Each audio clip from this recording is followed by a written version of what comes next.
আমি আজকে ইফতারের জন্য খিচুড়ি ভুনা করব।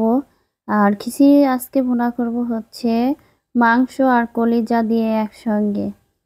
এর জন্য আমি সব মশলা এখানে দিয়ে দিয়েছি। হলুদ, শুকনা মরিচের গুঁড়া, স্বাদ মতো লবণ। কারণ লবণটা পরিমাণ মতোই দিতে হবে। এখন রমজান মাস, কারণ সবাই রোজা, আমরা কিন্তু লবণ দেখতে পারবো না। এই জন্য নিজের পরিমাণ মতো করেই দিতে হবে। এই যে আমি মাংস আর কলিজাটাকে সুন্দরভাবে এবার কষাবো। কষিয়ে কিন্তু তারপরে আমি খিচুড়িটা রান্না করব।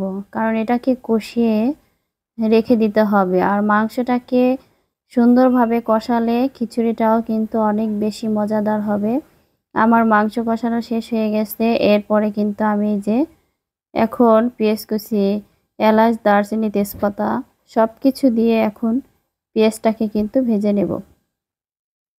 পেঁয়াজটা যখন ভাজা ভাজা হয়ে যাবে তারপরে কিন্তু চাল ডাল এগুলো আমি একসঙ্গে ধুয়ে পরিষ্কার করে ফ্রেশ করে রেখে দিয়েছি ঝরা দিয়ে। কারণ যে ওটা পানি যখন ঝরে যাবে তখন চালটাকে কষালে অনেক সুন্দরভাবে কষানো যাবে। এখন রসুন বাটা, জিরা বাটা, আদা বাটা এগুলা একটু একটু দিয়ে দিলাম। কারণ যে আমি মাংসটা অনেক বেশি মশলা দিয়ে কষিয়ে নিয়েছি। মাংসটা সুন্দরভাবে কষালে কি হয়, রান্নাটা অনেক বেশি মজা হবে। কারণ যে মাংস দিয়ে খিচুড়ি রান্না করলে মাংসটাকে ভালো করে কষাতে হবে। কষিয়ে নিয়েছি। এখন কিন্তু সব মশলা দিয়ে এই যে কাঁচামরিচ আমি ফালি করে দিয়ে দিয়েছি। এখন চালটাকে সুন্দরভাবে একদম মিক্সড করে তেলের সঙ্গে কষাতে হবে কিছু সময়। কষিয়ে গরম পানি দিলে কিন্তু ভালো হয়। আমি মানে হাফ কেজি চাল দিয়েছি, এখানে 1 কেজি পরিমাণ পানি কিন্তু ব্যবহার করব।